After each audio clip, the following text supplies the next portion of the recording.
following program contains language and subject matter that you may consider unsuitable for children. Parental discretion is advised. Greetings, Earthling. His Highness the Jackals. I'm going to pass the reins to Mr. Jackal, the new king of radio. I think Jackal's Filipino. I'm not sure, but he'll give it to you good. The Jackal.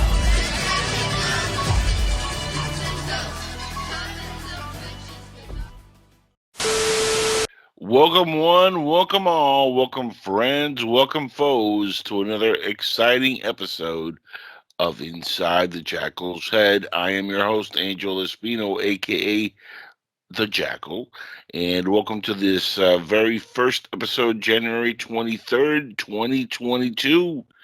And yes, I am live. This is the first show of the year, and I am so excited to be here with you live in the flesh. We're not ghostly coming to you from another realm.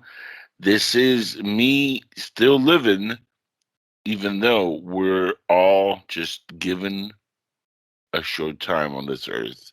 And with the global pandemic, who knows when our time's up? So whatever time we have left in the present, we have to acknowledge that it's a gift. So keep enjoying it, my friends. With me tonight, I have a fantastic guest joining me at the 11 o'clock hour, actually about 20 minutes before we go on break.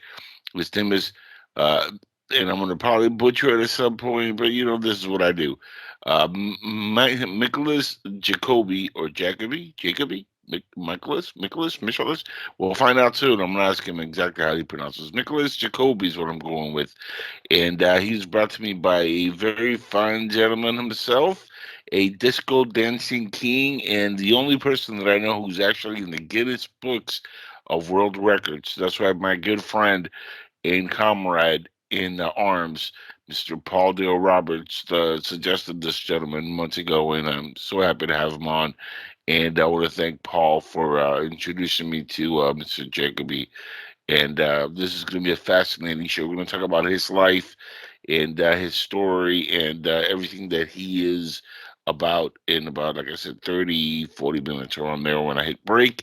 A lot's happened since the last time I've joined you. We, of course, were live back in October with Gabriel Wijas and Daryl Neely of Jern, and Danny Benton, who's one of the producers here on PSN Radio.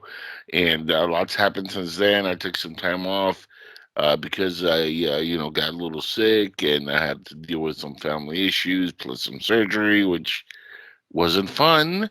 But I'm still alive and well, and I am COVID-free.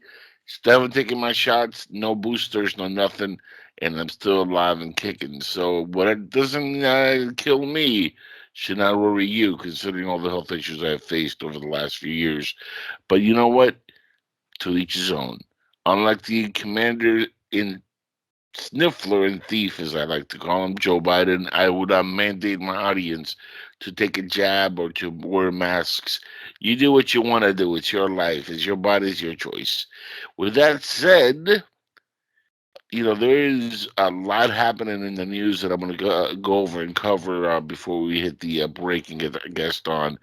A lot of entertainment stuff's been happening. A lot of stuff within the world of politics, of course, have been happening. And we are covering it all right here on PSN Radio. PublicStreamingNetwork.com is the website if you guys want to go and check out the podcast. Well, if you're really listening, then you know how to listen, right? I mean, you know where you're at. You can either be at PublicStreamingNetwork.com or PSN-radio.blogspot.com or my personal website, AngelEspino.com. No matter how you get here, or where you come from, or who you are, you're welcome to join in every week as I bring to you nothing but pure, solid news and the truth, and just some of the best interviews on the internet. And Michaelis Jacoby promises to be just that. I mean, I was looking over his info this past week, just trying to make sure I know a little bit about the guy.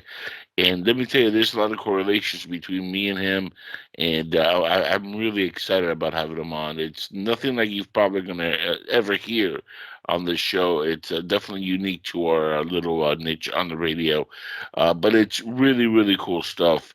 Um, there's a lot that's been going on. I know a lot of you have been following me on Rabbit Punch with my good friends Spud Goodman and Gerald Holcomb and TJ, the producer. Shout outs to them. Unfortunately, I'm no longer on Rabbit Punch. I had to step away from that show for personal reasons. But I wish them all very, very well. And they're still on PSN Radio as the Spud Goodman show still airs on the network. And we're big fans of Spud. We love Spud Goodman, and he's a great guy. So nothing but love for him. I've gotten a lot of emails over the last few weeks asking when is the next episode dropping, what's going on. Unfortunately, there won't be a next episode, as like I said, we're no longer doing Rabbit Punch. As I had to step away from the show itself, which is sad. But this is life. This is what life brings you. Hopefully, Spud's doing well, and hopefully he's taking care of. I know that the virus can hit anybody at any time, so hopefully they're all virus free and doing very well health wise over on his show. And I look forward to listening to a lot more Spud Goodman shows. So shout outs to him. Shout outs to, of course, Paul Dale Roberts, like I said earlier. And I wanted to start off with just some very sad news that's been happening since the beginning of this month. And, every year we have, of course, a lot of celebrities and people that we know and love leave us for the greater pastures, as they say. But this year has been really a tough one, as we've had, already in only the first 23 days, some really, really big names pass away. Now, the last day of last year of 2021, the amazing Betty White left the planet. She passed away at the age of 99. And it was shocking for a lot of people. We loved Betty White, the last of the Golden Girls. And man, what a terrible loss. So 2021 was not a good year for celebrity passing away, but 2022 is looking like it's going to start off in a horrible, tragic way. And it's attacking comedy, music, I mean, movies, some of the names that I've loved for a long time. I started off on January 9th with Bob Saget passing away. And Bob Saget, you're probably thinking, wait a second, isn't that Danny Tanner from Full House? Yes, that is Danny Tanner from Full House. The father of the show Full House passed away. And, what really is sad about it, I don't think there's been a determination yet of what he died of. I'm not sure. I haven't looked in the last couple of days, but from what I do know, there was no drugs or alcohol found in the system, so it wasn't related to that kind of stuff. For those of you that are not familiar with Bob Saget, not only was he the father on Full House, he was an extremely funny stand-up comedian, and I've followed his work for over 30 years in stand-up comedy, as I myself love comedy, and just an amazing comedian. And to not have him around, considering how much I love comedy and how much I loved watching him do his stand-up, really hurts. I mean, the guy was a fantastically funny guy. So, that started off a horrible trend, which doesn't look like it's easing up after we lose him. Uh, a great actor who was very underrated, very unknown in the U.S. Gaspard Ulliel passed away on January 19th, just a few days ago. And for those of you who might not know who he is, he's actually a part of the new movie Moon Knight, which is going to debut. It's an MCU movie, and he's also the guy who played young Hannibal Lecter on the Hannibal Rising movie. Fantastic French actor, and he died in a skiing accident, and just a tragic loss for him and his family. Um, really sad, you know, stuff. He was only 37 when he died, and again, a very underrated actor. Fantastic in Hannibal Rising. If you guys never seen that movie, make it a popcorn night. Watch it. It's a great movie. I really loved his acting in it. I thought he was going to be just one of Hollywood's next big breakout foreign actors, and he was kind of making those steps a little bit later. After that movie came out a few years ago, I think Moon Rising would have, or Moon Knight, sorry, would have been a big step in that direction. So rest in peace to him also. And just man, 3 days ago, after that, horrible loss, we lost Michael Lee Ade, better known to most of you out there as the legendary pop icon Meatloaf. Meatloaf passed away at age 74. And for those youngsters who are not aware of who Meatloaf is, he had one of the biggest songs in the history of my youth, and it was "I Would Do Anything for Love, but I Won't Do That." And if you have not heard that song, when this show is over, check it out. It's a fantastic song. So we lost Meatloaf, and just a couple of days ago, we lost another comedy icon, legend, somebody who I've known about since I was, maybe 7 years old, who stand up still holds up to today. I mean, this guy was on the Tonight Show with Johnny Carson. He's done stand up for many years, appeared in movies with Eddie Murphy. He's an Emmy Award winning actor, comedian, died at the age of 68. I'm talking about Louie Anderson, folks. Louie Anderson is gone. And it just feels like the world's a lot less funnier without Louis Anderson and Bob Saget in it. And Betty White also. It just feels really sad right now to lose these comedic icons.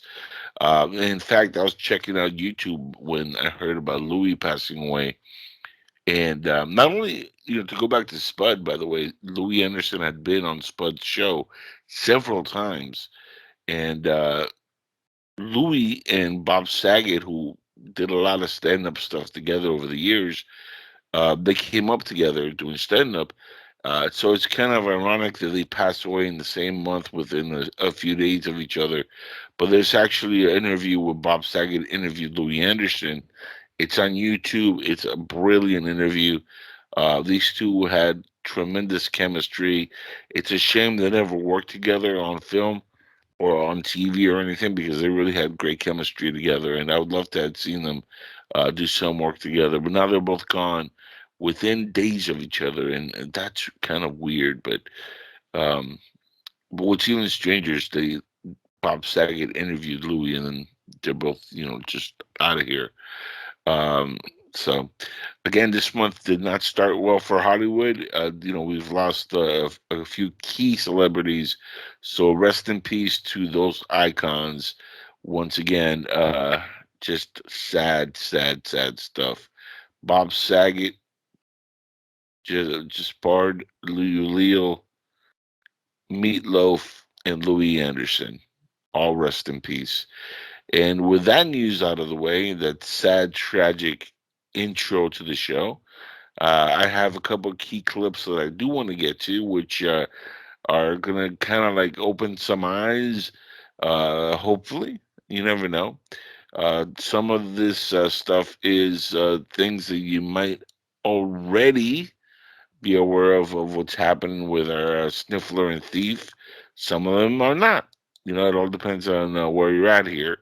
But check this out. First clip I want to play, and I'm not going to play too many clips. I got three very small clips that I do want to get to.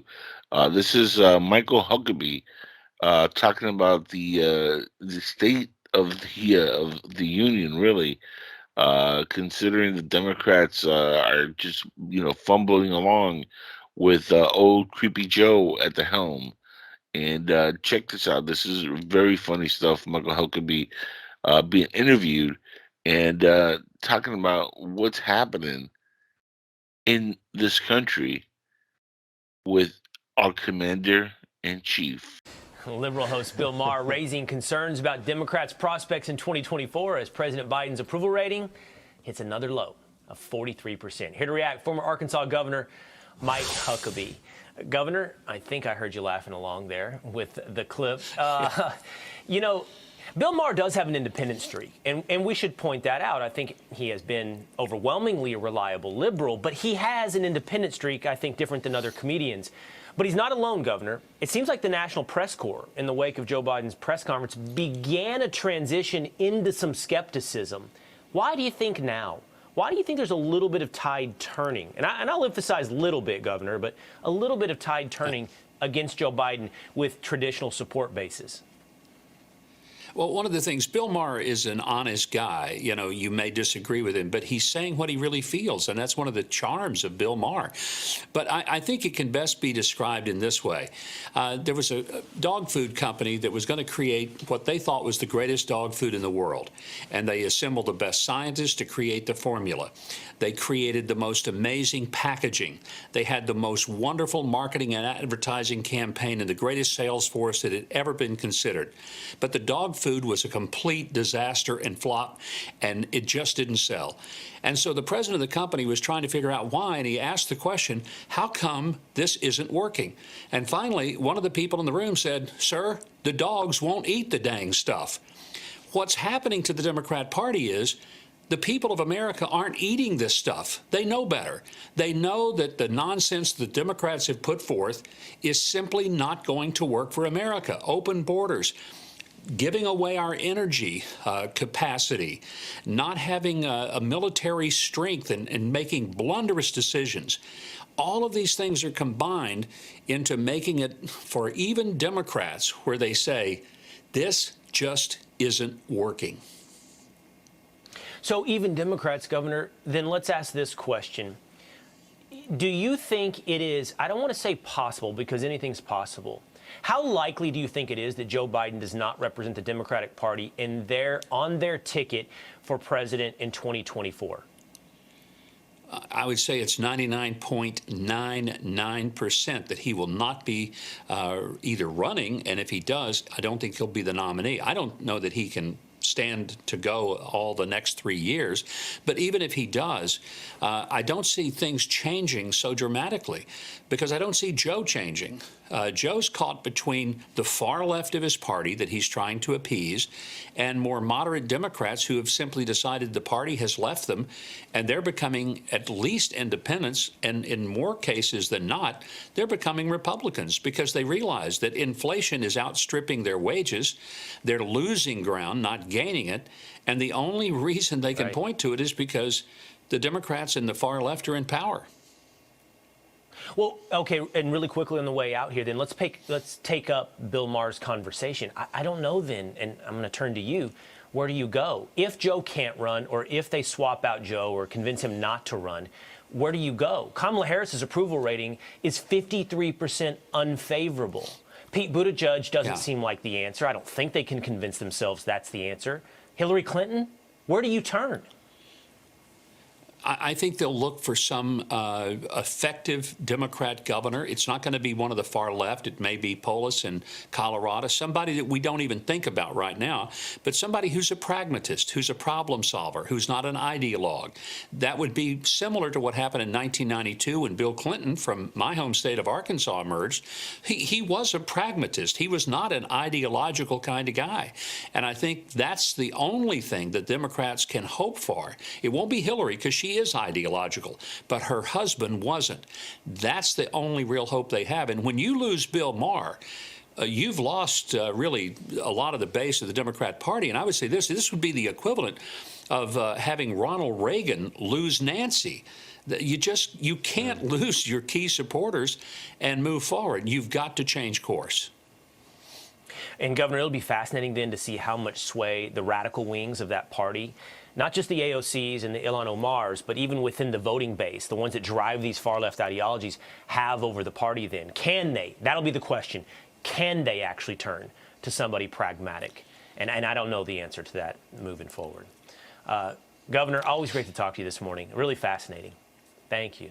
And thank you, Will. Go Cowboys. They're not in it, so neither am I. That's how I feel about it, and I know you do too. So I'm with you, brother.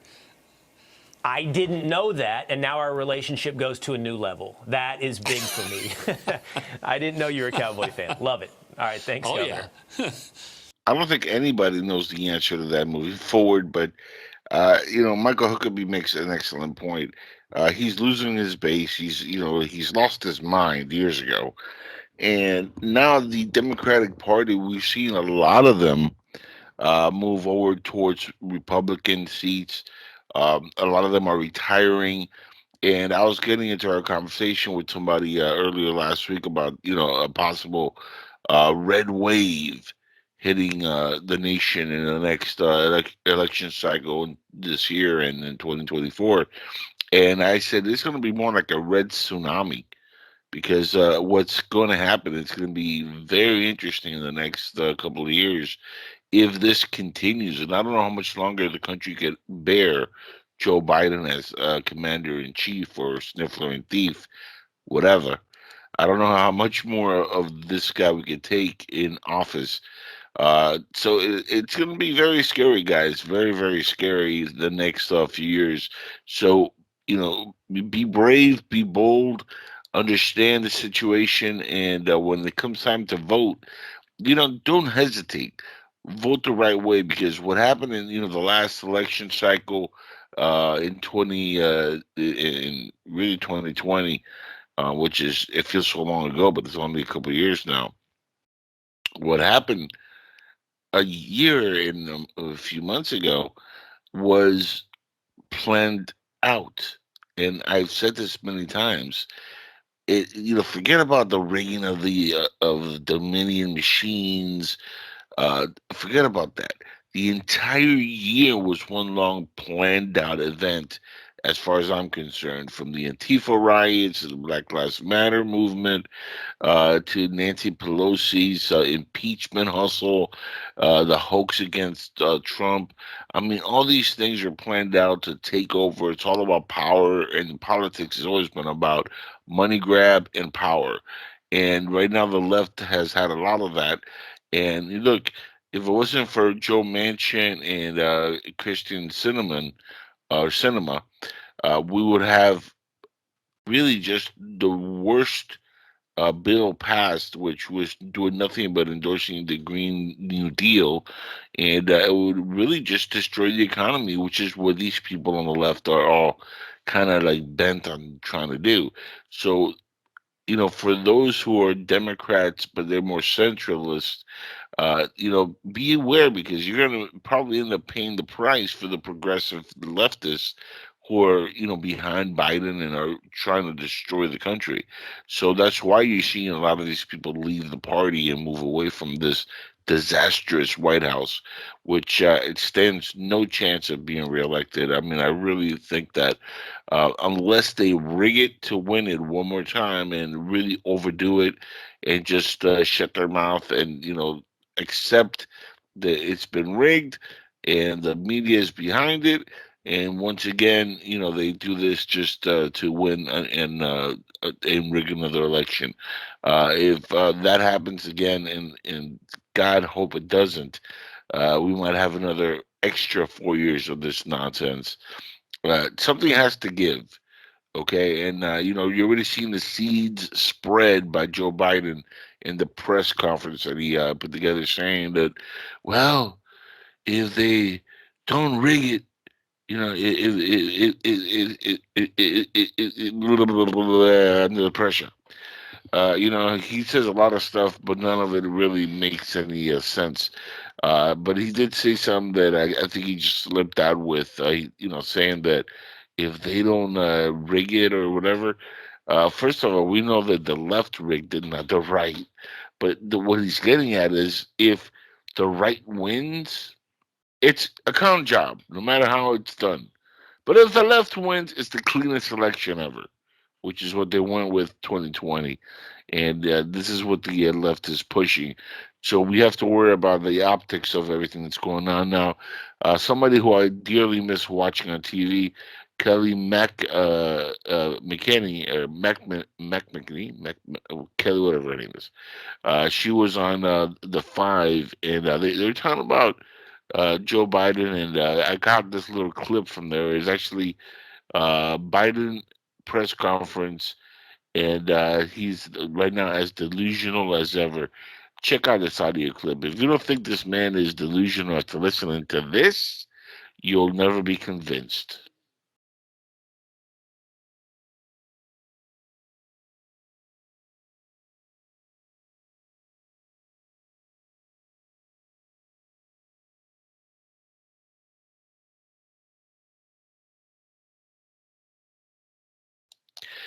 I want to know what progress he's made, because really he's made no progress. But you know, when Trump was in office, he actually made good things happen for the country. And Joe Biden is kind of taking a page from the playbook, where Trump would give himself credit because nobody else would, and he'll say, "Hey, but look at all the stuff that we've done right." And you know, the media didn't want to give him any credit for the things he did right. Remember, Operation Warp Speed was under Trump. For the people that are vaccinated and are okay with that, who gave you that? Donald Trump, right? Let's see. The economy was booming. We had record unemployment lows. There was no issues at the border as there is now. I mean, there's a list of things that Biden has done wrong that Trump did right. We would have never had the crisis at Afghanistan if it wasn't for Joe Biden butchering that. And even Trump left that really easy peasy. There's ways of moving out. But listen to what Biden had to say about that very thing, where he says, "Oh, but there was no way of actually leaving Afghanistan." Uh, no, there was, Joe. In fact, Trump had it planned out, and you moved the date back from where he was set it to move out. You didn't follow the script that was laid out to exit Afghanistan. You left our people there. You left our equipment there. There's like $85 billion worth of equipment. And one of the biggest outliers that I've heard since that is that, well, it costs too much money to move the stuff out of there. Really? It costs a lot of money to fuel a couple, these trucks and these air helicopters and these planes and move them to our neighbors, which are our allies right next door. Which, I mean, to think that $85 billion worth of equipment and cash and weapons were left for the Afghanistan people to come in and now have all this extra equipment and money. I mean, you set them up better than they were before the war started, Joe. And this is what Joe had to say about that.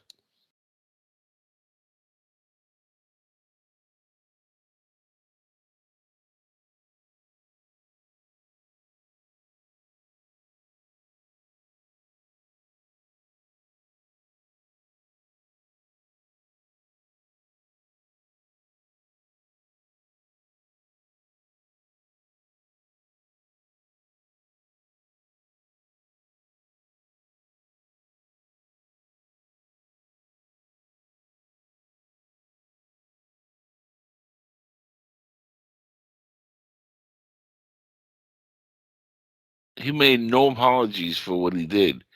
So he doesn't apologize for the dead Americans, for the way he butchered Afghanistan. How about at least apologizing for the drone that killed their family and those children a few days after? Joe, no apologies there either. In fact, General Milli Vanilli called it a righteous strike. In other words, killing those children was a righteous kill, according to General Milli Vanilli. And the media covered that up. They haven't talked about it since. I mean, that's become like forgotten in the spectrum of the major, blunders by the Biden administration. So, I mean, it doesn't shock me anymore when I see things and I hear this man speak. It's vomit inducing at this point just to hear Biden speak. The lies that come out of this man's mouth is amazing. So, guys, that's all I have for the political stuff of the week. I do want to get to one other thing before we hit break. Spider-Man No Way Home hit #1 again this weekend. Last week, it actually got dethroned for the first time in weeks as Scream 5 debuted and did monster numbers on its first week. But Spider-Man does not look like it's going anywhere. This movie is a juggernaut. Uh, it, this weekend it had brought in 14.1 million. Scream 5 brought in 12 million to be #1 and #2. So the #1 movie in the country again is Spider-Man No Way Home, and the #2 movie is Scream 5. #3 on the list is Sing 2 with 5.7 million. #4, Redeeming Love with 3.7 million, and #5, The Kingsman with 1.8 million. And just to give you an idea of where my favorite movie of last year is sitting, at #11, Ghostbusters brought in 665,000 at #11 on the top 15 list, and it's now sitting at 127 million domestically, 195 worldwide. Why is that important? Because it's inching closer to passing 2016's Ghostbusters reboot, which had a huge budget. This has a much smaller budget. It's already, broken even and made a profit for the studio. So if it passes the lifetime domestic gross of that last movie, it's a fantastic thing for going forward for Ghostbusters. Which again, I loved Ghostbusters Afterlife. Highly recommended. If you haven't seen it, go to your theaters sometime this week and check that out. I also saw Scream 5. Also, great movie. Check that out if you're a Scream fan. You'll love it. And of course, what can I say about Spider Man? It's the best in the series, I think. And it's past a billion, way past a billion now. So for anybody who says that the Kung Flu is keeping Americans away from the theaters, you're being lied to because it's not. People are going to theaters to watch their films, and it's a beautiful thing that the movie theaters are making a bounce back. Once again, Spider-Man #1 at the box office for this week that we're in, this weekend that we're in, and it's now sitting pretty at 721 million domestically, 970 million internationally, for a 1.6 billion worldwide take.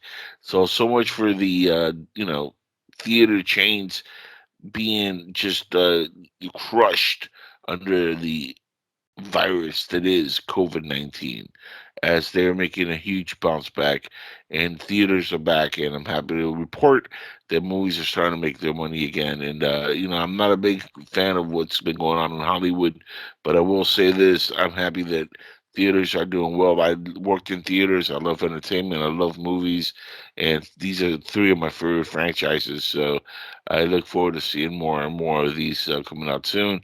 Speaking of shout outs, before I hit break, shout outs to my new compadre, Scorpio Moon, who's somebody that you guys all should know here on the network. He's been on PSN before as a host, and me and him are doing a podcast together at the movies with Scorpio and the Jackal, and we're doing movie reviews for YouTube. It's a great show. If you follow me on YouTube on Inside the Jackal Said, you get to see all the podcasting right there. So look for that on there. You get catch that over on my website again, angelespino.com.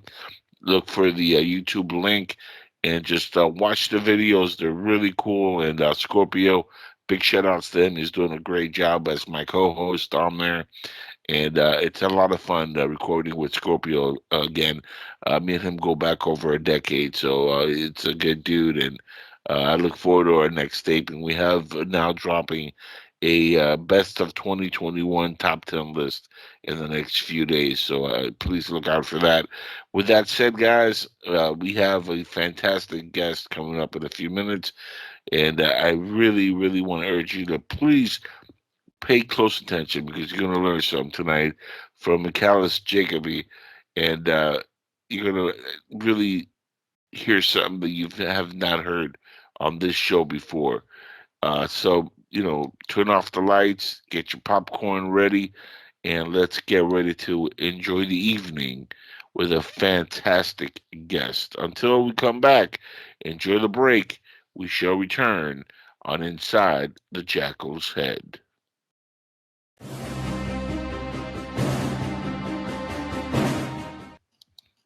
All right, everybody, welcome back to Inside the Jackal's Head. I am, of course, Angel Espino, aka the Jackal.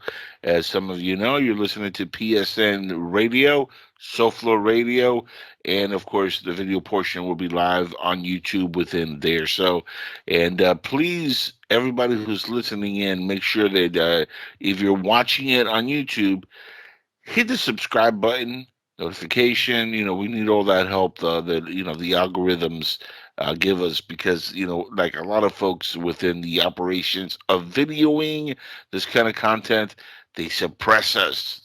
They hate the truth. And now with me is a gentleman who speaks nothing but the truth. And I've been really just admiring what I've seen over the last several months, and I really have been looking forward to having you on. And let me tell you, when I first heard of you, I had no idea. I'm not gonna lie. I'm not gonna say I've been a fan for decades. But Paul Leo Roberts, I'm gonna give him another shout out because he, told me you have to have him on. When you have him on, he's gonna like change your life. And I've seen a lot of videos, and I tell you what, Michaelis, thank you for being here. I could go on and on about your bio and stuff, but I really wanted the audience to hear from you, because it's an amazing life story. You've gone from one direction where you could have gone and spent your entire life behind bars, and you've completely turned your life around in a most amazing way, which has inspired me over the last few months as I've been researching you, and I know a lot of the people listening and watching later on are going to be inspired by your story. Michaelis Jacoby, right, or Jacoby, because people It's kind of like on the pronunciation, they're a little iffy sometimes. it's definitely the Jacoby and Myers thing, but it's Michaelis though. But it's close though. It's real close. Michaelis. Okay, yeah, I butcher names. I'm Cuban. It's You all gotta good, understand. dude. That's what happens. Now, for the audience who might not be as aware as I've become, let's give them a little bit of your bio stories from your point of view, and then I'm gonna have a list of questions that I want to get to, but I want them to hear them directly from your mouth and from your mind, because again, your backstory is just incredible. How short do you want me to make it? We have about an hour and 30 minutes. You take All your right, time, cool. brother. I got a little bit of time. All right. Well, my name is Michaelis, and I was born in Santa Monica Hospital. I was raised in the Valley. I was born a Mexican, Filipino, Chinese Jew, so that was confusing. Yes. My middle name is Shlomo. That sucked a lot.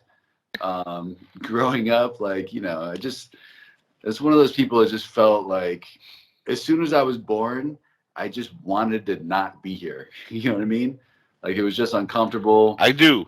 I didn't understand the world. You know what I mean? I didn't understand like society, how shit worked. I didn't understand like why that kid's shoes were cool, why like those guys like that girl, why people made fun of me for this. Like none of that shit made sense to me. And what's funny is I was just telling a friend of mine the other day, I was actually born deaf. And so they thought I was like slow because I couldn't speak for a while. But they found out that I was just like, I had a bunch of fluid in my ears. So I was in the hospital a lot when I was a kid, and it was a mess. So anyway, I was just like born feeling really uncomfortable in my own skin. And, I went to a bunch of private schools growing up because my grandparents brought hickory farms from Detroit to the West Coast. And so they had some money. And so they were like, why don't you put it in my education?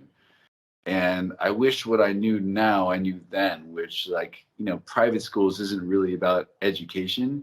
It's really about being around different social circles, because the world kind of works on like networking, you know what I mean? And for a guy with I came from a lower middle class family to be elevated in certain social circles, I mean, that was dope. But unfortunately, I didn't understand that, and I was just like a mess kid. And I was like always uncomfortable. I was really sensitive, and I used to like come home like crying to my mom, like, I don't understand why Gracie Scharnberger isn't like kissing me in the tire, or why Jessica Farrell won't hold my hand, or whatever. And so I wound up changing schools every 2 years, just because I was uncomfortable. So my parents like basically just moved me around a lot, and it basically taught me, if you can just run away from your problems, it'll be cool. But what I later discovered is wherever you go, there you are. So nothing really changes. And so I always ended up in the same place of just feeling like not a part of this world, not understanding like even why I was here. And basically, when I was a little kid, I was like in 5th grade, I think, and I was already contemplating suicide. And I don't know how many 5th graders you're hanging out with these days, but those fools are little. And I just can't imagine a 5th grader like wanting to die, but that's really where I was at.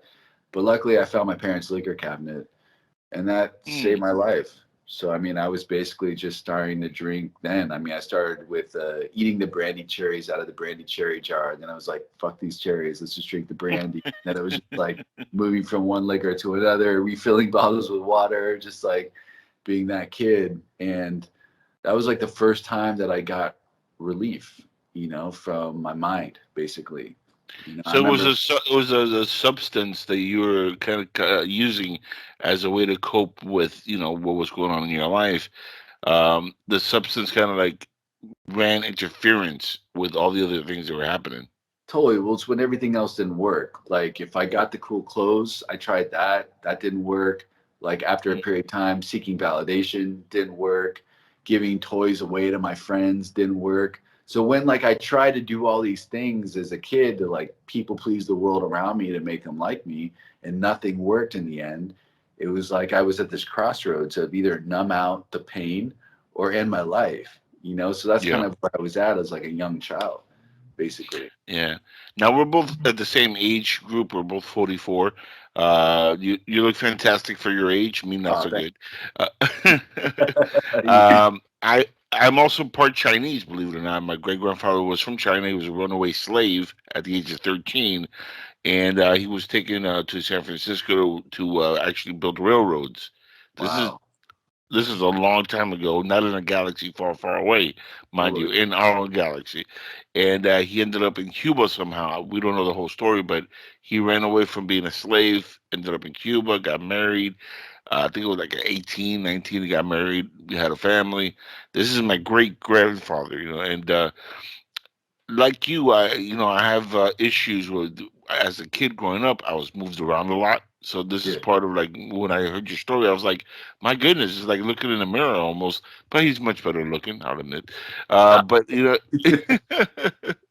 but I was at a crossroads where I was like, damn, this guy has a very similar story. Has a little bit of Chinese in his family. Is mixed with a Latino family. I have Cuban in me, as you can probably see the flag in the background. Yeah. My mom is part Portuguese also. My dad is partly from Spain. So there's a big mixture. My brother was in prison when I was growing up. In fact, he was part of the Biden crime bill that hit in 1995. And because of That's Joe what I Biden, was too. see, Same. Yeah. yeah, because of Joe Biden, my brother spent almost 6 years in prison because of a crime bill that he passed, which it speaks why I didn't vote for the guy, right? Right. Uh, but I used not having an older brother as a crutch, and then I got into martial arts. That was my way of getting out of things. Yeah. It kind of like changing the mindset. You used, alcohol and substance abuse. I was fortunate enough that I used martial arts, and that kind of like was my crutch. But Yeah. I totally hear how you could easily fall into substance abuse, and that when I heard that, I was like, that blew my mind because I smoked my first joint when I was 12, Yeah. and that's when my brother got out of prison. And he was like, I don't know if I forget the story. I walked in on him and he's rolling a blunt or a joint. And I'm like, oh, you're smoking cigarettes? Like a little brat.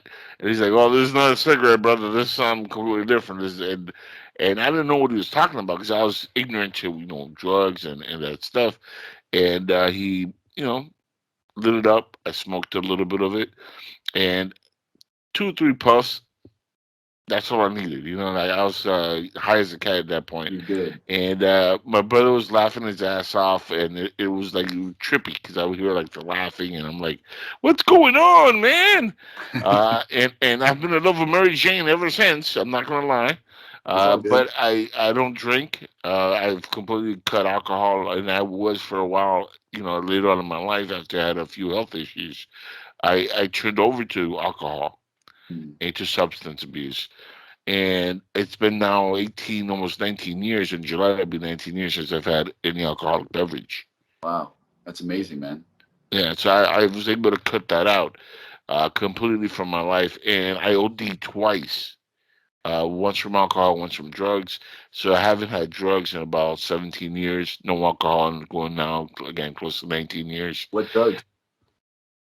Well, I don't know if you ever heard of Angel Trumpet. Like Angel Dust, or is it different? No, not angel dust. It looks like a trumpet. It's like a pink trumpet, and you boil it and you drink it. Like it makes you trip. It's a hallucinogen. Really? Okay. But if you do a lot of it, you get OD very easily and die.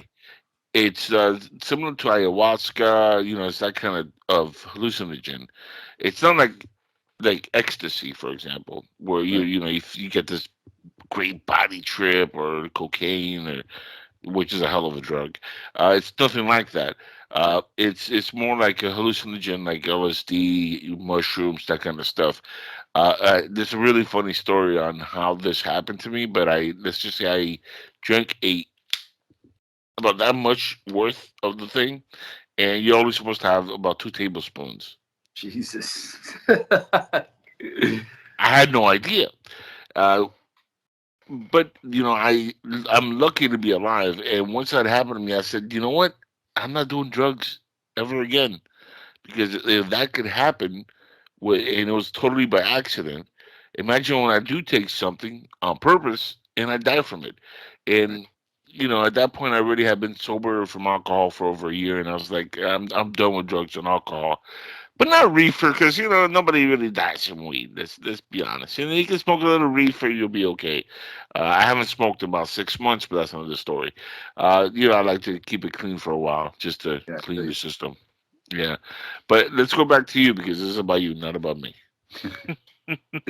Now, I got actually a question right off the bat, Okay. which it's you and I have another thing we shared in common. You were a DJ for a long time. I was a DJ for a long time. In fact, my name was DJ Jackal, Oh, sweet. and yeah, I did that for years. And you did music also. Why did you leave that exactly? I mean, what was it about that you decided, yeah, it's not for me? Um, what kind of music did you DJ? I know. Mostly hip hop and some techno and stuff, but it was mostly hip hop. Okay, cool. Sorry, I know you're supposed to be asking the questions. I'm just curious. Um, I think I mean I've been DJing for like 23 years, and I mean I've been fortunate enough to play stadiums of people and play Mm, with pretty much every single artist that I've ever want to play with.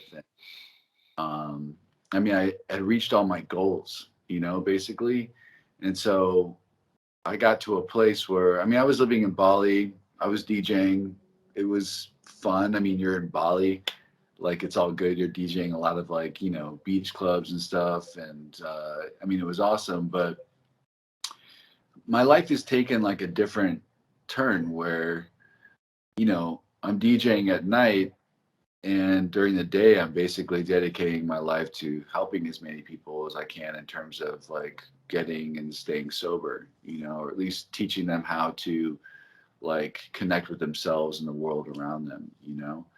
And I remember being at this club in Jakarta and looking out at the crowd, and what I thought at one point in my life with DJing, I was connecting people to each other.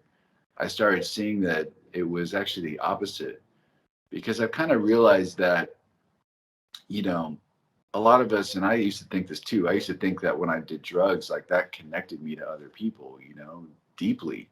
And what I realized is that it was really just the drugs sort of connecting to each other, and the person wasn't really there. You know, I didn't, in retrospect, I mean, I've been sober like 22 years, you know, and so the level of depth of understanding myself and connecting to myself and really like being the person that I am today, um, I can see how when I was using drugs, all that stuff that I was doing that I thought united me with other beings was actually just separating. And so I was seeing this out in the crowd. I mean, I was seeing like just the general, you know, mood at the club where it's like, you know, guys are trying to get the girls, girls are trying to get the dudes. They're trying to connect with each other, but really like one girl's throwing up on herself in one corner. Like there's a fight breaking out over there. Like people are kind of falling all over each other, and like the conversations are just like not connective. Like it's just, you know, and it's just a mess. And I just started thinking to myself, like, am I really contributing to the well-being of humanity? You know, which I know is like a weird thing to think as a DJ, but I thought like I really just want to help people, and I want to help people better themselves and be, you know, healthier, not just like outside, but really inside, you know. And I think a lot of that comes from, you know, being able to connect to your higher self, which is more about like unconditional love, unconditional care, selflessness. And I just felt that that environment was a very selfish environment. Everyone's just trying to take and get, and, you know, that's not really what I'm about today. Yeah, do you think that was the final nail in the coffin for you when it comes to like you know, turning over into like what you're doing now? Yeah, totally. I mean, I got to the place where, I mean, I was playing with, I opened for Chainsmokers in Jakarta at the stadium there, right? And I remember like DJing and just not being stoked, you know, Mm. like think that I'd be really excited about it, but I just wasn't. I was just there and doing my job, you know? And so, I mean, I had like a bunch of experiences like that that sort of led up to this place where I understood that like my passion for DJing itself was um, just lackluster, you know. And then like all the, you know, headlining DJs,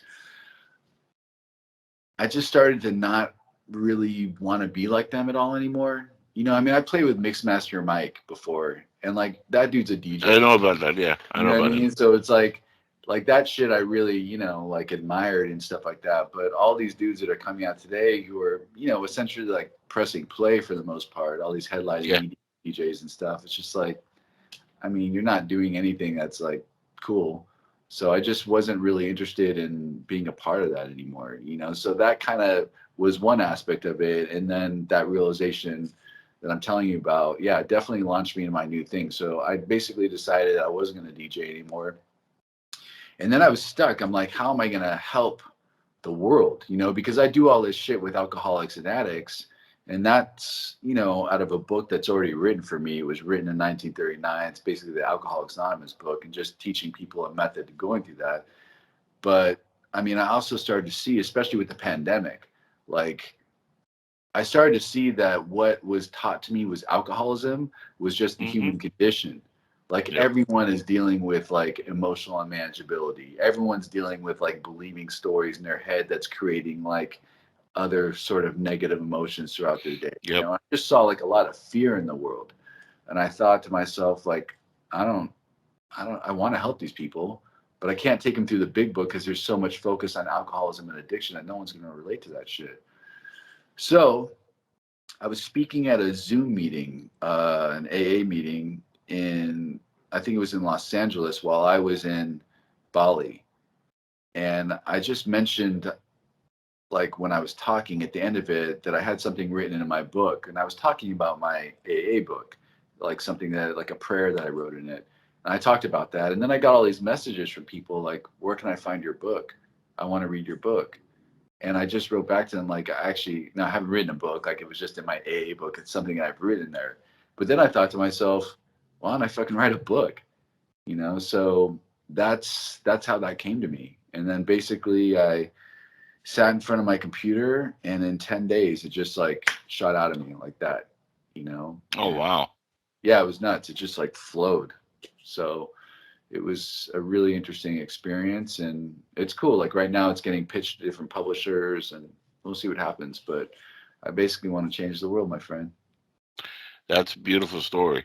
And considering the background, I mean, the fact that, you've gone through everything you've gone through, uh, it lends me to actually, say the following, that you can never judge a book by its cover, because if you look at yourself 25 years ago and you look at that person right now as yourself and you look back, I'm sure you would never have thought back then that you would be doing what you're doing now, or vice Definitely. versa.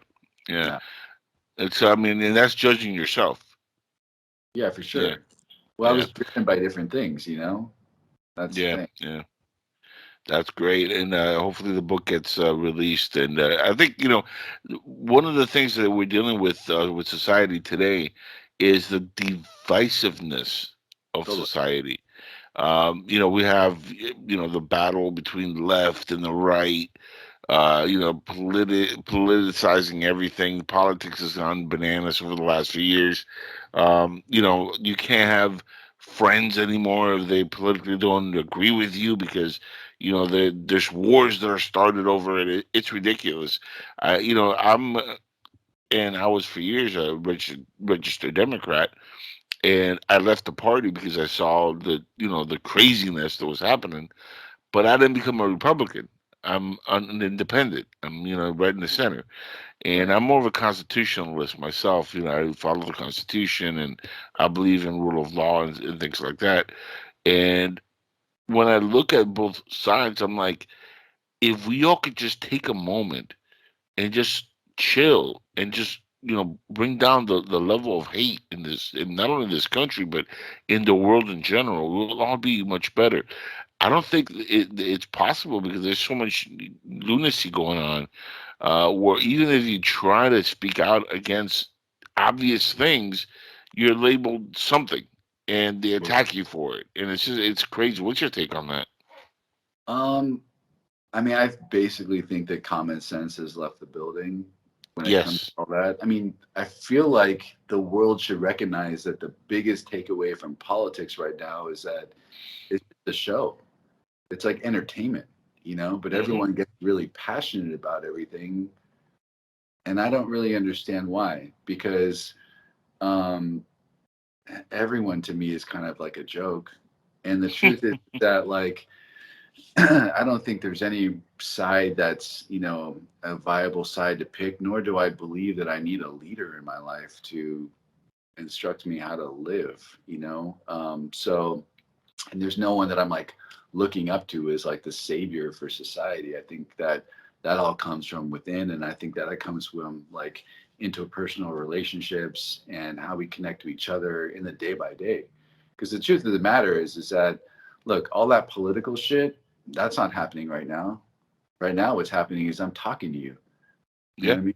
We're just chilling in a room. Nothing's going on, you know? Yeah, yeah, and if you turn on CNN, the world's coming to an end. If you turn on Fox Totally. News, the world's coming to an end. I mean, have you thought about running for politics? Because we do need more open-minded people that are not insane. I mean, I thought about it, but I mean, I don't know. I don't know if the game itself is so powerful that it like has to corrupt anybody that gets in it, because Hmm. that's the way it's set up. I mean, I don't know if someone like me could ever be successful in that realm, because of it's the machine itself that's the problem, and that machine has been happening for years. So I don't know if it's even possible to undo. So, and the other thing is that like, I'm not trying to be a leader either. I'm really just trying to help people find their own inner leader within themselves. You know what I mean? And tap in their own, Yeah, because everyone is like a powerful being. We don't fucking need leaders, dude. Like that's kind of how I feel about the whole thing in general. So I'd rather like just teach people how to find and receive love amongst the moments of their day, rather than focus on all this nonsense that's really stuff that literally people are pulling into their moment. Because if I was to turn on CNN and look at all that negativity, or Fox News and look at all that negativity, I'm literally making a choice to pull negativity into my moment. But my moment is just me talking to you. You know, that's it. So, and when I leave this building and go downstairs and see the valet guys, like just saying hi and ask them how they're doing and wishing them a good night, that's my next moment. You know, it's not all this other bullshit that is exterior. Like that's all meaningless. But we get like really tied up in the fantasy, and the truth is a lot of us like spend so much time in the story in our heads because, you know, we're not like surviving because we need to hunt for food and find shelter anymore. Like we don't have that kind of desperation of like, you know, life circumstances dictating like how we behave in each moment. So we have a lot of time on our hands. We're like a sedentary society, you know, and with all that time, we think and we overthink, you know, and we basically just start buying into a bunch of shit that's fantasy. Because one thing I find really strange is the way society now pictures everything about racism, and they say everybody's racist for this or that. We're both of mixed backgrounds, and I go out and I speak to people all the time of any color. Doesn't matter what color, race, religion, sexual orientation. None of that matters to me. I grew up in a household where my mother, who passed away in 2016, was a big influence in my life, and she taught me as a kid to always be respectful to everybody. Didn't matter where they came from, who they were, because again, we come from a mixed background. And I have conversation all the time with black folks, white folks, Asians, people that come into my everyday life. And one thing I find is when you do have that connection, that one-on-one, it is different because you're able to connect and you see that we're all the same. And it's a lot easier to actually get that connection and understand that everything else is just optics.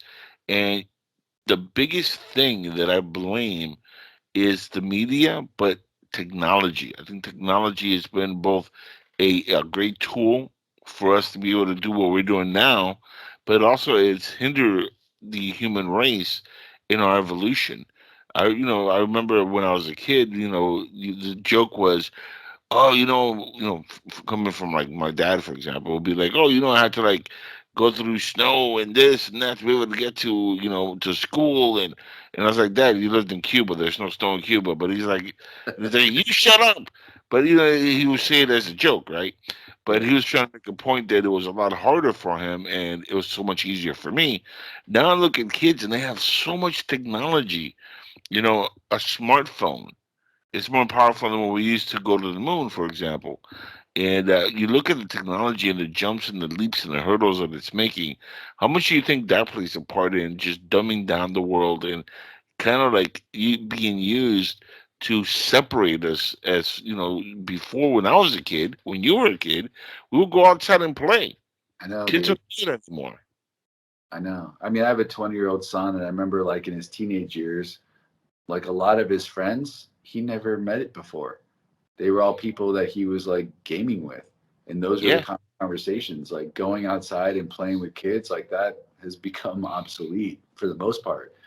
So, yeah. And I mean, you walk down the street and you see like people walking into this shit because they're just like doing that. I mean, that's how our people are living right now. So, again, it like also ties into, yes, it's definitely a great isolator because, people in social situations don't socialize anymore. They just sit around the table with their phones, or if you feel uncomfortable in a social situation, the first thing you do is you grab your phone and you look at it. It's almost like this self-soothing thing, way to escape the moment, and we wonder why everyone has so much social anxiety. It's because they're not dealing with society. The only way through a problem is through it. So there's definitely that aspect. And yeah, again, the other thing is like what I was talking about before. It's just like too much information, and the way, like what you're talking about with the media, it's like the media is trying to sell stories, and what people are interested in is the car crash. That's what they want to look at. They want to look at the scandal, and it's just like, when you're just inundated with all this negative information, it's really like easy to get overwhelmed and to think that the world, I mean, if I got on the internet right now, we'd be in World War III tomorrow with the whole Russian-Ukraine thing, right?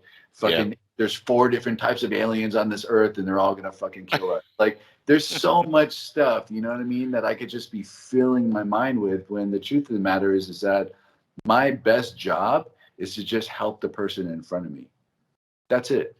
That keeps me out of all that stuff, and it keeps me out of my phone too, you know. And it keeps me present. It keeps me purposeful, and it like allows me to really appreciate how beautiful this world is and all the gifts that are coming to me all the time. And because I'm present, I'm actually like aware of the gifts when they're presented to me. I mean, I used to think about how many gifts I just passed by because I was just on some blinder modes of like, you know, just trying to get what I want or trying to fulfill my plan. But, you know, my plans sucked. You know, the universe is taking care of me in a much bigger way than I could ever possibly fathom for myself. You know? Yeah, and I hear you. You know, I often joke about on this show about there is no future, there is no past, nothing is written in stone for the future. We live in the present, and it's a gift. Whatever your God is, whatever your religion is, this is a gift. The moment we live in, that's why we call it the present, because it's a gift you get every day. Every time you wake up and you breathe in the morning, that's the gift from whatever God you worship or whatever deity might be out there. Um, Funny enough, Paul Dale Roberts is world renowned for ghost hunting, UFO hunting. Shout outs to him again. But the one thing I love about the guy is that he's in the Guinness Books of World Records for dancing. I know, it's so crazy. I love that shit. It's so good.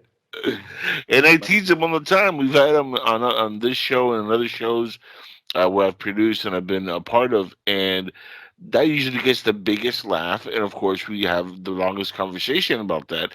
And to me, that's the best aspect of his life. Really, is that he was able to do that, and for disco dancing, and people will say, "Well, what's the big deal?" We look at that as not a big deal, but think about that. Right now, people are trying to get in the Guinness Book of World Records for like Pokemon on their phone and stupid stuff. Like how cool is that? He was a disco dancer, and he's in the How book. much cocaine did he have to take, though? That's what I'm A wondering. lot. Yes, definitely. I'm good, man. I can keep going. Well, it is a hell of a drug. Yeah, tell me about it. It's really funny. Yeah. No, he's Rest in amazing. peace, Rick James. Yeah, for sure. No, he's an amazing guy. I love Paul Dale Roberts. Man, just yeah, he's a fantastic human being. With the modern way of life as it is, I mean, do you think there's any hope for humanity in the next few years, or are we destined to like blow ourselves out, into smithereens because of like the way things are going? If I didn't think that there was hope for humanity, I wouldn't have written my book. So I believe it's possible, and I 100% believe that if like people practice it, then there's hope, because it's based on, it's not a book that you just read. It's something that you read with people, and then once you've gone through the process, you spend your spare time teaching it to people. So it builds that like interpersonal connection. It builds like the practice of practicing being the blessing in every moment. It builds an understanding of divine purpose. And it's just one of those things that, spreads. So, I mean, I think that that's what we need to get to. So if people can actually like do that and are willing to understand that the things that they think are important are not necessarily important, the things that they think will make them happy, they can look in their past and realize that it's never enough and it never makes them happy. Then yeah, they'll get down to the simple practice of understanding that everyone's purpose on this earth is just to be loving and kind and serve the moment. Yeah, that's it. It's very simple. But I think what's lacking is that people don't have a practice. A lot of people read these like self-help books and they get inspired by that about living in the moment or being loving and kind or, whatever motivates them. Some people are just reading them to try to get money or wealth or whatever. But,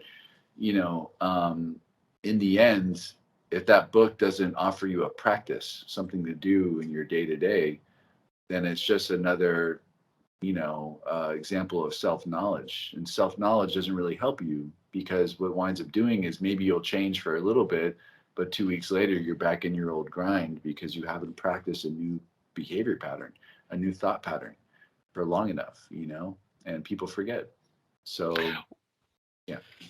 What do you use now to stay focused though and not lose your way of thought? Because I mean, with the way society is built, you could easily just fall off the wagon. I help people every day. I help at least 1 to 7 people, taking them through the AA book and this specific method that was taught to me, I think 12 years ago. So I've been doing that for the last 12 years. And so I've been practicing trying to be the blessing, imperfectly, but at least practicing it every single day for the last 12 years. And that's basically what I've done and what I continue to do, because it continues to give me gifts. It hasn't let me down yet, and when I feel like life is a problem, or I'm, faced with something that's bringing me fear, insecurity, or vulnerability, helping someone else without expectation or reciprocation does a few things. Number one is it takes me out of my head and gets me in the present moment.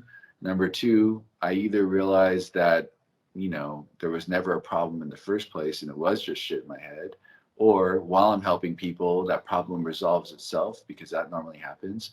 Or like while I'm helping people, I, start to basically drift away from the emotional investment, which makes it feel overwhelming.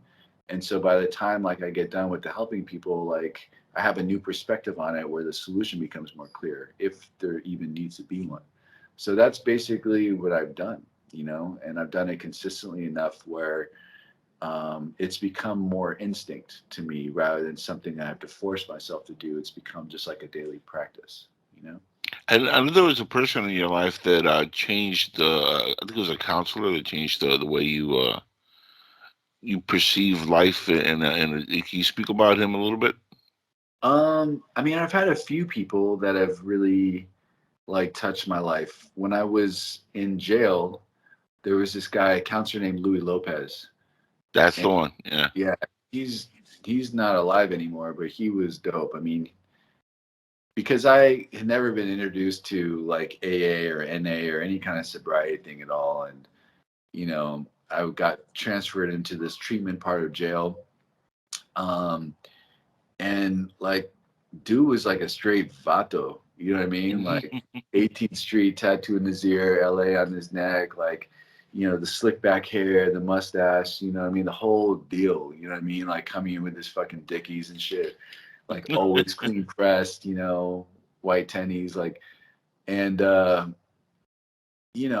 knew that he had done some shit. So I listened to him, and, he was just a wise man. And there were just little things that he, talked to me about at that time that just really opened up my eyes to hope that I could have a new kind of life, because I knew that he had changed, And then when I got out of jail, there was this dude, Larry Luttrell, who helped me out a lot too. And he basically helped me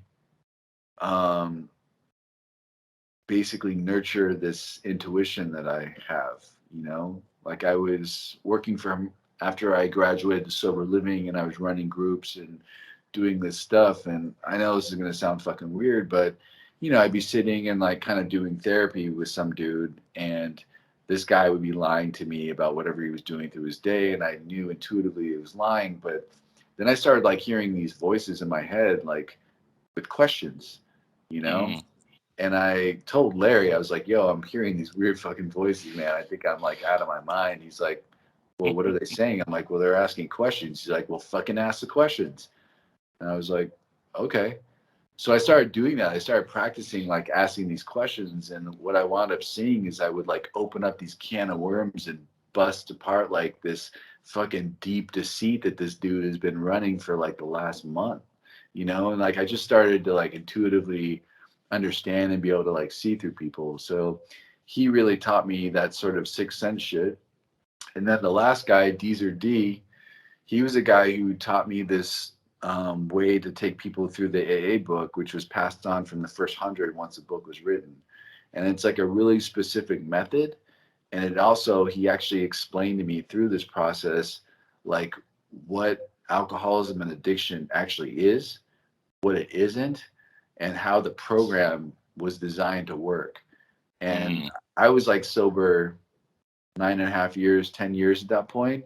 And I'd gone to a lot of meetings, worked with sponsors, had sponsees, like done the whole fucking deal. And I never understood it like this. And so when he broke that shit down to me, it launched me into a new sort of like existence, which is why I'm at where I'm at today, you know, and that's really actually the inspiration for the book that I wrote too. So it's cool. Would you consider yourself like an empath a little bit? I mean, the voices you say you heard, were they like literal voices, or just like, you know, they just came to you? Well, first of all, like the word empath, I think is like just a fucked word today. I feel like a lot of people like use empath to describe their like fucking self-centered, oversensitive, like, oh, I can't be around these people because I feel their toxic energy. Like that's the fucking empath of today, which is some bullshit. I mean, an empath, I think selflessly is someone who actually can like see where people at, feel it, not necessarily internalize it, but then utilize that feeling that they're getting off them to serve them, and realizing it's not about them, and you know what I mean, be cool. So I guess in that sense, I definitely am empathic, because the voices that I heard, what was interesting about them was it wasn't in my voice. It wasn't like my voice in my head. It was like some other stuff, and I still do it, and I still have other weird shit too, where you know, I'll be sitting with someone and doing work with them or whatever, and you know, sometimes like my visuals will change too. Like it'll get real shimmery around them, and then the world around them will just fall away, and it'll just be just me and them. And like, there's just it's almost like I'm looking into their spirit, it feels like. And that's an interesting experience too. But it's almost like a meditation, but living in that space, you know? Yeah, no, I get you. You know, I took martial arts for a long time, and in martial You arts, get it. a big thing is balance and learning, you know, the way of communicating and really avoiding the fight, but looking at people for, you know, their spiritual self. It's a big thing my sensei used to teach us, and I'm not in a position to I could say I'm an empath or anything like that. I tend to respect other people, you know, because of the fact that I understand everybody's built differently. But there's also that balance that I think everybody should strive for in their life. It seems almost like that helps you reach your balanced core. Yeah, 100%. And look, a lot of it also has to do with the fact that, I mean, I've done a lot of inventory on myself Mm, through this process. And I mean, I've fucked everything up, bro. I mean, I've yeah, fucked everything up sober. I've literally made every mistake that you could possibly make. All the shit I did when I was using, I've done sober, and I've gotten to like darker places. So there's not like, because I've had all that experience, like I can recognize it in other people really quickly. And I can relate to the feelings, I can relate to the fears, the unmanageability, and there's no like judgment ever coming from me. So people open up and talk to me, you know what I mean? Because yeah, can I fucking judge anybody? But like what you're saying, I want to go back to the racism thing. It's like we are the same. I mean, this is hmm the fucking skin suit. That's yeah, it. I mean, we're yeah, really just light and energy, you know? So, I mean, racism itself to me is also like the dumbest shit I ever fucking heard of either. Same with borders. You know, yeah, people get so fucking crazy about the land that they were born on, and they think that they own it. But the truth is that like they didn't have any fucking choice. You know what I mean? It's like it's not like they chose that spot and like they claim on it and they're gonna live there forever. They're gonna fucking die too, and yeah, everything's on fucking lease here. You know, so to have pride about like this is my country and this is, you know what I mean, all that shit's divisive. You know what I yeah. mean? It really is. So like, yeah, I opened up with my ethnicity because it's, you know, It's part of who something, you are. but But really yeah, in the but it's part of who you are, but at the end of the day, it's just a small part of who you are. You're a human Totally. being first and foremost. But it's funny because I got into a conversation a while back with a black girl, and she was like, "Oh, you're a white boy and this and that. You don't understand." And I'm like, first of all, my brother's mulatto. His father was a black man. My mother was married to a black man before she met my father. I have black in my immediate family. My aunt from my mother's side was a black woman because my grandmother married a black man also at one point. My godmother, who was my aunt, black lady, black godfather. My nephews are, dark skinned, and I have lupus, and I've lost a lot of my pigmentation over the years. But I was a little bit darker than you at one point. But Yeah. when you have lupus and you lose the malignancy in your skin, you turn into Casper the Friendly Ghost. Unfortunately. And when I told her that, she lost her mind. Like I was like, some crazy person. I'm like, listen, never judge a book by its cover because you don't know who I am. I don't know who you are. But I guarantee you, if we cut ourselves, we're the same things inside. You know, Totally. and this is one thing that I always go back to Star Wars, for example, where Yoda's talking to Luke, and he's like, you're not this bag of flesh or whatever. You're an eternal being, and the being of the Force or whatever it is that drives us, or God or whatever it is, our eternal soul. I think it's more important than the outside of what we Agreed. are. 100%. And people are so caught up in oh, you're white, you're black. One thing that I really hate now is in schools are teaching our kids critical race theory, and they're turning white kids into self-hating white kids, and they're making it so like, if you're a white person now, you're supposed to hate white people because all white people are racist. That's Right. that's the common thing for a lot of these folks. And I look at that, I'm like, not really. You know how many white people have done great by me? And how many black people have done great by me? How many Latinos have done great by me? And how many white people have shitted on me? How many Latinos have shitted on me? And how many black people have shitted on me? It's equal 50-50. It's the person. And Totally. it's the heart of the person. It's nothing to do with the race, color, or creed. And we can't blame an entire group of people for something that happened 400 years ago, 300 years ago, 100 years ago. These kids growing up now are now responsible for their ancestors' mistakes.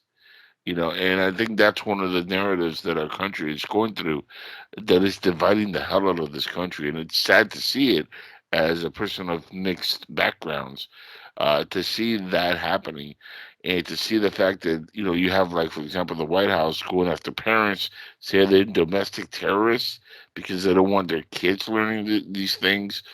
I mean, it's a crazy time in the world. It is crazy. And like, systemic racism is like the big thing right now. But I Hmm. mean, if you really think about it, it's really systemic character defect because so Yeah. much racism is based in greed, actually. Hmm. It's based in like pride, you know, and judgment and sloth too. People are fucking lazy, so they want to find cheap shit, which also goes down to greed too. I mean, that's a lot of what it is. And the truth is that every race and every human being on this earth exhibits greed, sloth, pride, anger, Yeah. judgment in their life. You know what I mean? So that's the thing. It's like when we sort of start taking a look at our own behavior and seeing that, yeah, it may not manifest in that particular way, but I'm capable of being that and I have been that. We start to see that we're all basically hypocrites, Yeah. right? And we start to be able to have compassion for other people and their stuff. A lot of that stuff is also fear based or what just people were brought up with. So, like you're saying with that girl that you were talking to, if you guys start actually having just an intimate, authentic conversation about your upbringing, like the experiences that you've had, you would also see that you're just the same, you know? That happened. Yeah, no, Yeah. once we started talking, now she's one of my good friends. Yeah. You know what I mean? You know? Yeah. Totally. But it started off with this complete, like, oh, you're nothing but a dumb white boy. And I'm like, I'm not even white, but thank you. you know, it's not like I hate white people. You shouldn't hate white people either, we shouldn't hate anybody. I think for whatever differences, the rainbow, and I'm a heterosexual male, but I do think the rainbow is a beautiful thing because we're all shades of a rainbow. We're all different shades, and that's beautiful in context of what humanity is. But it's just the color. The interior and the mind is really what matters the most. I often do feel though that we're playing in a matrix, and we're actually light beings in a different dimension, a different realm, playing this video game, trying to learn, the way of how to treat each other because these beings don't understand diversity or don't understand love, for example, and we're sent here to kind of like live out this life and kind of go through these steps and learn these different teachings that maybe they're missing, and that's what humanity is, and that's where our realm is, and maybe that explains the voices that you hear. Maybe that explains a lot of things that we go through in life. Uh, you know, I don't believe there's purgatory when you die. I think this is purgatory. You're sent here to live this life, and life is not easy. Life is not fair. Life is what it is, but it is a present. Like I said earlier, it's a gift, and every day you got to kind of enjoy it in that sense. Look, one of my best friends in life is a lesbian. I've known her for 23 years, and I love her to death. It's one of my best friends. Another one of my best friends is a Cuban who's out in Texas right now.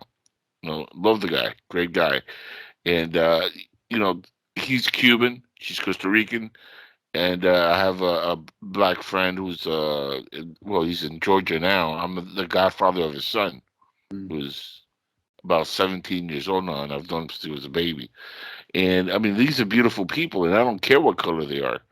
Yeah. These are just people that I love, and they're in my life, and I always try to strive and call them and keep in contact with them, and no matter where they are in the world.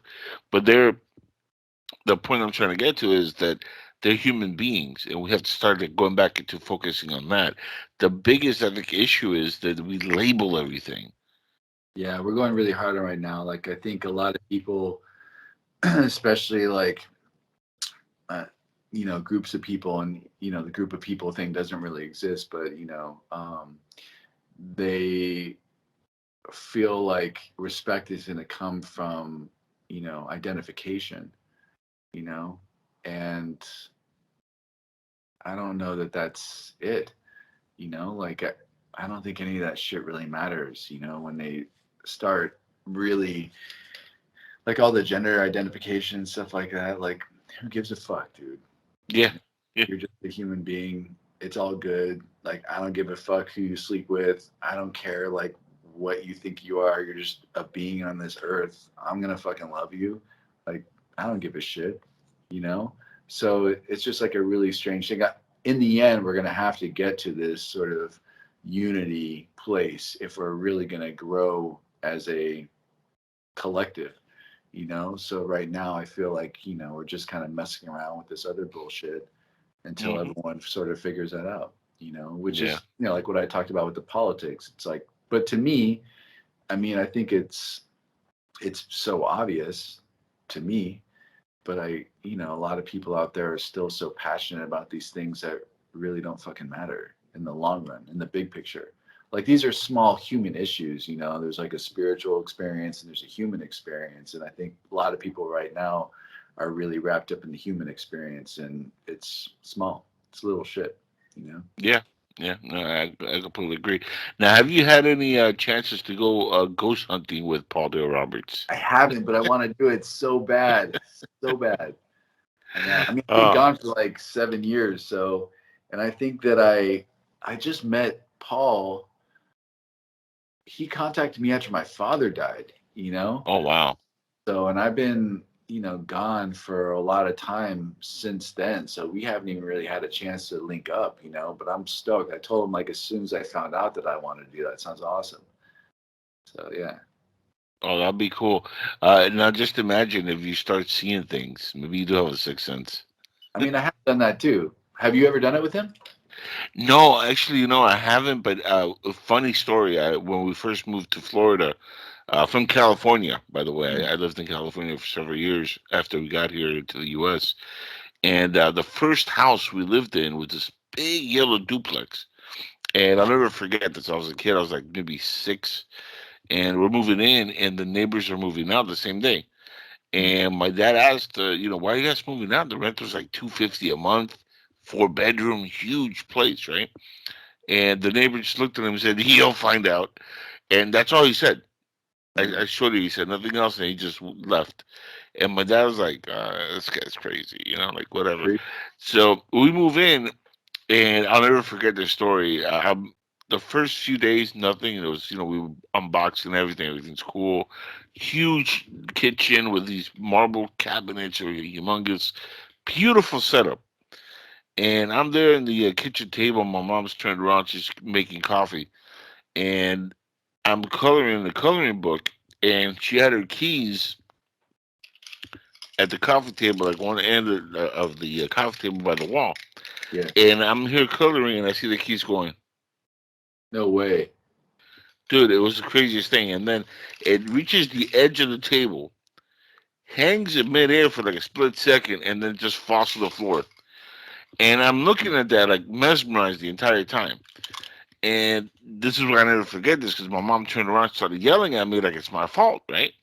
And no, she had like this little ornament that she had gotten for Christmas, which is like this little snow globe type of thing for her keys. And she was like, "You're gonna break my snow globe! Oh my God, stop messing with my keys!" And I'm like, "Mom, I haven't touched your keys." She goes, "Oh, they just, they accidentally fell by themselves from one You're side like, of the table." yeah, So they did. and I'm like, that's what happened." And she's like, "Stop bullshitting me. Come on, you know better than that." And I'm like, "Mom, that's exactly what happened." She sent me to my room, and I'm like, what the hell just happened? Like, in my mind, I didn't know anything about ghosts or anything like that. So I wasn't understanding exactly what I had just seen. And I'm like thinking about it. I'm like, what the hell just happened?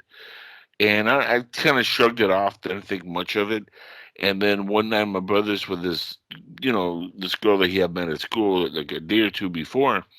And my brother, man, he worked quick. Back then, he had a girlfriend like 2 days later.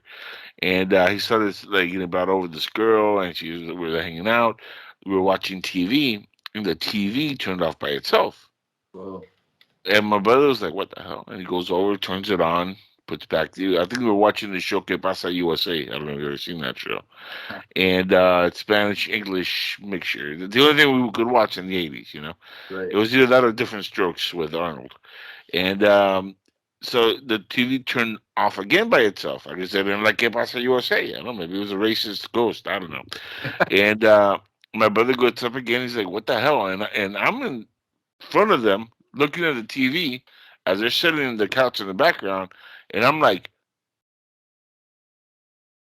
my Right. face just went blank. And my brother's like, "The hell?" And he starts banging on the TV as it's off, and it turned on by itself.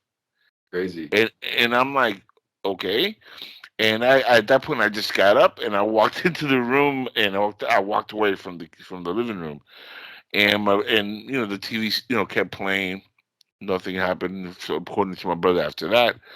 And in my room I started hearing the voice of a little kid. Hmm. And then I see on the wall a shadow of what looked like maybe a little girl or something walking across the room into the closet.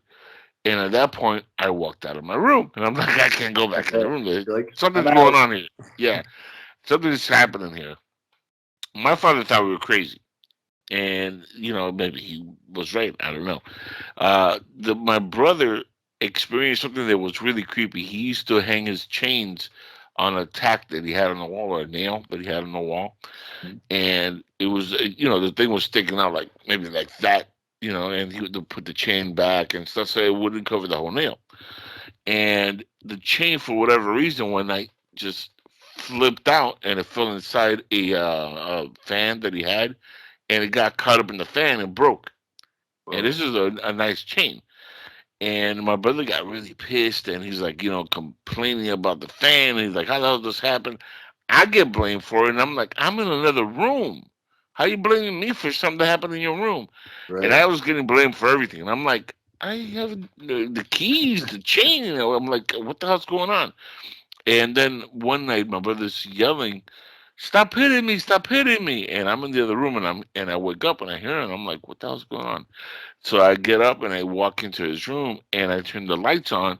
And this is where the creepiest thing of everything that I saw was the bed was like, it looked like it was being held down, like the sheets were holding him down, and something was punching him. Really? And my brother was like this, and as soon as I turned on the light, and I saw like a few seconds later the sheets lifted up, and my brother got up, ran out of the house. That's He ended fucking up, crazy. yeah, he ended up staying in a motel, Wow. which he paid for by himself with the money that he had from I Right. don't know where he got it. But he's like, I am not going back into the house. Not happening. Yeah. And my dad at this point thought we were all lunatics because he hadn't seen anything. The only one that hadn't seen anything was my dad. My mom had seen a couple of things, but my mom from Cuba, and she's kind of like, well, maybe, but I'm not, because she's seen some things and she's experienced some crazy things herself. And so she wasn't like, too aware of what's happening. But when I told her about that story, she was like, oh, something's going on here. And then my dad saw something. He saw a reflection in the mirror that looked demonic. Finally. Yeah, and it was in a hallway mirror that we had, and he was walking by, and he looked over, and he jumped, and he was like, "What the hell?" In Spanish, not English, by the way. And "Coño, qué es eso?" Like more or less what he said. And he looked over, and the face that he put was like that shit. It was like, have you seen the show Fear Factor? Yeah. Okay, imagine the most frightened person you've ever seen on that show times 100. That's my dad's face. Yeah, he was freaked out. And he was like, okay, we're moving the hell out of this house. We didn't last about maybe a month and a half in the house, maybe 2 months, because it was just too much, and it started getting crazier and crazier and crazier. So we ended up moving out. Ironically enough, the reason I started remembering the story a lot is because before my mom passed away in 2016, I was able to catch him in the house where we were living before in Cutler Bay, Florida, and we were all united. My brother, my mom, my dad. We were all kind of in the group. My parents have been divorced for years, but when my mom got cancer, my dad and her kind of like became real good friends. And I go, Mom, remember the house we lived in that was haunted? And she went into story mode, and she started talking about everything in Spanish, like about what happened and this and that. And I was recording with my phone. I was like, if anybody ever wants any evidence, here it is, fucker. Let's do Because when it. she dies, what are you gonna do? I'll give my mom. That's her Totally. words, right? And my brother was like, "Oh yeah, man, I remember this and that." So, make a long story short, I started working at this company, which was about 2 or 3 blocks away from the house. Oh, crazy.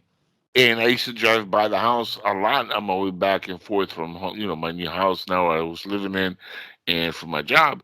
And every time I drove by the house, I felt like this weird presence, like almost like somebody was looking at me. Hmm. And I told the story to a friend of mine. He's like, "Why don't you go to the house, see if there's any ghosts still there?" And I'm like, "Are you fucking crazy? They'll follow me to where I'm at now. No, thank you." But as soon as my mom passed away in 2016, I started seeing her apparition in my old house. It got so bad that I had to put my house for sale Wow. because I would see her in the living room, in the kitchen. I don't know, maybe that was just my mind playing a trick on me, but I started seeing her, and I wasn't sleeping, I wasn't dreaming. I would walk in from work, and I would see her in the kitchen. She would turn around and start talking, but I couldn't make out what she was saying, and then she'd just disappear.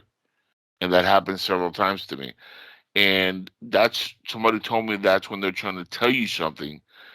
And unless you're fully capable of understanding what the other side is, you won't hear them, but you'll be able to see them, or something to that context. And I said, well, it's my mother. I'm not afraid that she's going to hurt me, Right. but it still freaked me out to the point where I listed my house and sold it, a few months later. And certain things happened which were very strange. We had an electrical fire in my old house where she passed away, and she passed away in the hospital, but it was a hospital that she lived in the last few years. And there was an electrical fire. I was out at work after she had passed, and I get home and I smell the smoke. I run to the computer room, and sure enough, the power outlet blew up and caught fire. There was a ring around the electrical outlet. The thing melted inward. The electrical outlet was right on the bottom of a TV. there was posters and like things like you see a poster right here, like right. Imagine there's a TV here, like there, and an electrical outlet right under it. Now, when there's a fire, wood catches fire, posters catch fire. Nothing burnt, but everything burnt inward. I have a picture of it. I'll send it to you so you can see it. I showed that link to Paul, and Paul was like, "Oh my god!" The fire department came in, and cause I called them because I was freaked out, and they were like, "We seen houses burned down for less than this. Wow. How did this house not burn down?" And I'm like, I can't explain it. That I have no idea. So I always thought maybe my mother was trying to tell me something that was going to happen, and it happened, and she was looking out for Yeah, me protecting. and the well-being of the house or whatever. And here's another kicker: in the same year, we had a hurricane called Irma that hit. Right. One of my good friends calls me up. He's like, "Bro, you got to get out of the house. The hurricane's crazy. It's gonna hit right over your neighborhood. You gotta leave, or you're gonna die." And I'm like, "Let me tell you something. After what I've been through this year, there's no way that a hurricane named Irma is going to kill me." They're like, "Why?" And he goes, "Because my mother's name was Irma." Hmm. So, and he's like, "Holy shit, that's right. My mother's name was Irma Horta. Horta is a Portuguese last name, but her first name was Irma, Irma." Right. And he was like, "Oh man, man, but still, you got to be careful." And I'm like, "I think I'm going to be okay. I swear to you, my house, nothing happened to it. Wow. No trees fell. We lost power for 2 hours. That was it." My friend calls me 3 days later. He was still trapped on the roof of the house where he had went to make refuge, thinking he was going to be okay. His house was a complete loss. Wow. That's crazy. My house untouched. So I mean, knock on wood. I think my angel is my mother, and I think that she's been looking out for me ever since she passed. And I feared you know, seeing her apparition and that whole moment, I kind of got scared because of my emotion, as I am so connected to my mother. She was a big, big influence in my life, as you can probably tell by the way I talk about her. But she was one of my heroes in life. And from her story and the way she got here through the Mariel boat lift and everything that she went through in her life, this is a woman who saw her own brother commit suicide by fire. So, she went through some stuff as a kid. And, that moment where, I saw like, her apparitions, had the fire, and I said, I think I'm going to be okay. I have lupus, I have a thyroid condition, I have a broken back from a car accident. I have a job and I still walk to work. I wake up in the morning every day and I live life as a gift. And I get that from my mom. And when I talk to a lot of people, they cry a lot of times because they don't look at their parents that way. And the one thing I always reflect on is like, if you have your mother, if you have your father still in your life, and they were good parents, make sure you hug them every day. Give them that love they deserve. Because not everybody's blessed with having good parents, also. Right. And that's one thing that I think we're missing most in the world is the good father and mother figure in the household. That influence is, going forward, amazing. If it wasn't for my parenting that I had, I probably would have ended up in prison. Right. My brother went through the wrong path, and he had great parenting, but my brother was a little bit, more into like, oh, living, street life and this and that, and he wouldn't listen, and I didn't want to be like my brother. So I tended to listen more to my parents, and I would say that I had a great upbringing. We were broke. We were homeless for 6 months. I lived in a trailer for a while, and I didn't have toys growing up like other kids. One Christmas, my dad was able to buy a bunch of toys. We got robbed 6 days later, lost everything. So I mean, it's not like I had a plethora of beautiful things. I had nothing growing up, but I had one thing that a lot of people don't have is I had great parents, and that love that I have from my mother and my father. My father's still alive, thankfully, but that love that I have from my parents influenced the hell out of me, and I think that's one of the things that's missing. I mean, would you say that you think that also, that I mean, that parenting is one of the main aspects we're missing in life with our kids? I mean, I kind of think everyone's on their own path and their own journey in life, Mm. because like you said, like your brother's path differed from you, but you were under the Yeah. same, you know? So, I mean, I think good parenting is awesome, but I don't necessarily believe that that's the end all be all of what's going to sculpt the experience of the individual who's being parented by them, you know? My family, my father left when I was around 1.5 or 2. And, when I was young, I, took that personally and thought that he left me when the reality was he was just leaving the relationship with my mother. I didn't really understand that he wasn't coming back because that wasn't really explained to me. So there was definitely like a longing there. And then my mom and I had like a couple years, just me and her, and we kind of had like a really codependent and blurred boundaried relationship in a lot of ways. And then she married a guy who, on paper, was great. I mean, he was very responsible. He had a job. He, provided for the house. He did all this stuff, whatever, but he was not like really emotionally available to me. And it was very confusing to me because I just felt like he didn't love me, didn't want to spend time with me. Like if we went out to play catch or something, he would just be looking at his watch and being like, okay, it's time to go, So that was a very strange experience to the point where I questioned why he wound up adopting me. And I asked him, like, why'd you even bother? You know? So, I mean, that was my experience. And, there was some weird things that happened. Like me and my mom tried to kill ourselves together when I was 17. So, but in the end, I mean, here I am.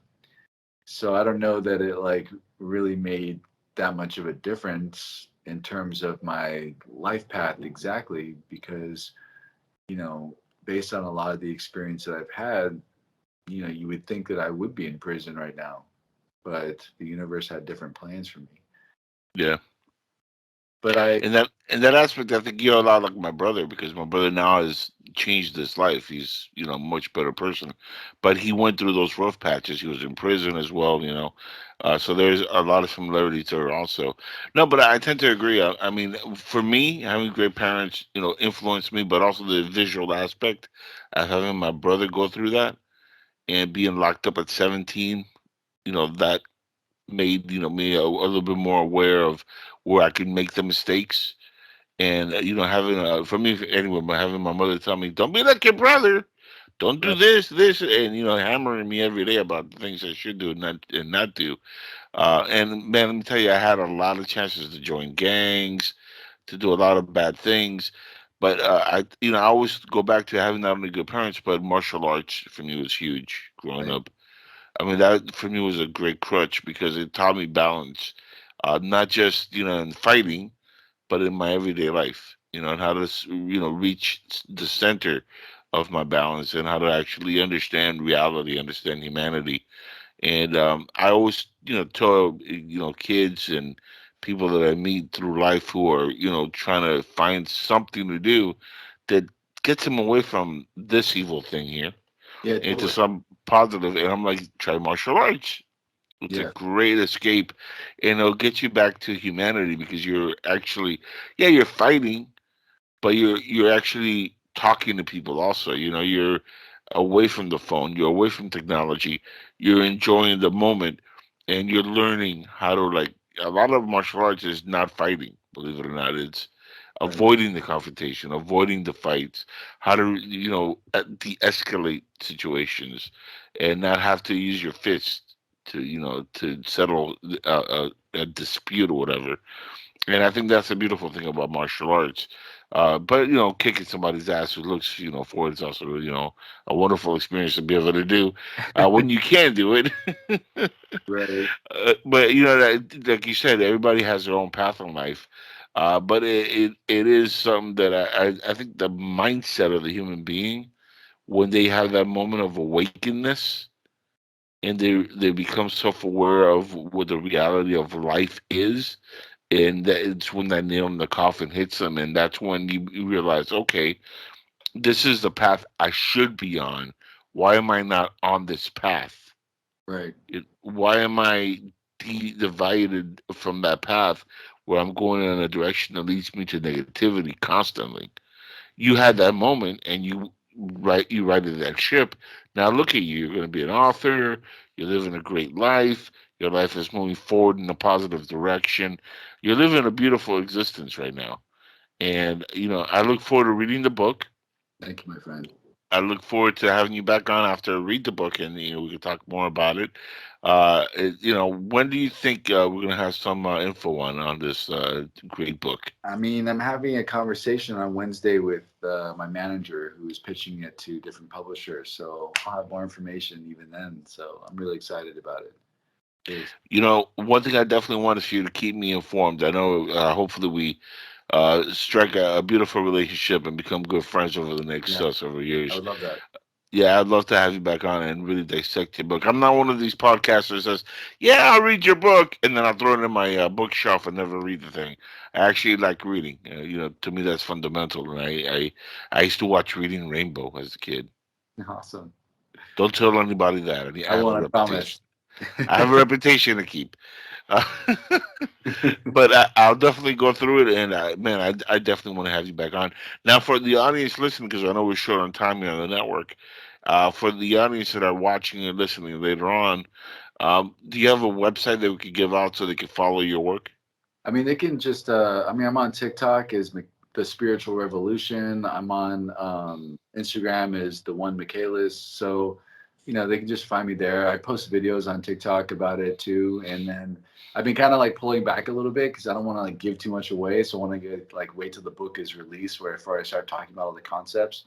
But there's definitely people have asked me questions, and there's a lot of that stuff happening on TikTok, which is cool. It's a great platform. Yeah. I was hesitant on joining TikTok because there's so many people just goofing off I know. but when you look at it, you're like, yeah, people are just having fun. Yeah, for me, it's just like another platform to help people. And I've actually wound up taking people through the AA book because I met them on TikTok, which is cool, Yeah. So, any way you can spread the message, my friend, that's, absolutely. Yeah. Look, man, I don't know what religion you practice, but whatever your God is, God bless you. And again, let's stay friends. And I want to have you back on as soon as possible. You've been just a lovely person to talk to. Thank you so much. All right. Have a blessed night. You too, my friend. God bless you. Take care. Bye. Good night, everybody. Take care, and God bless you all. Peace.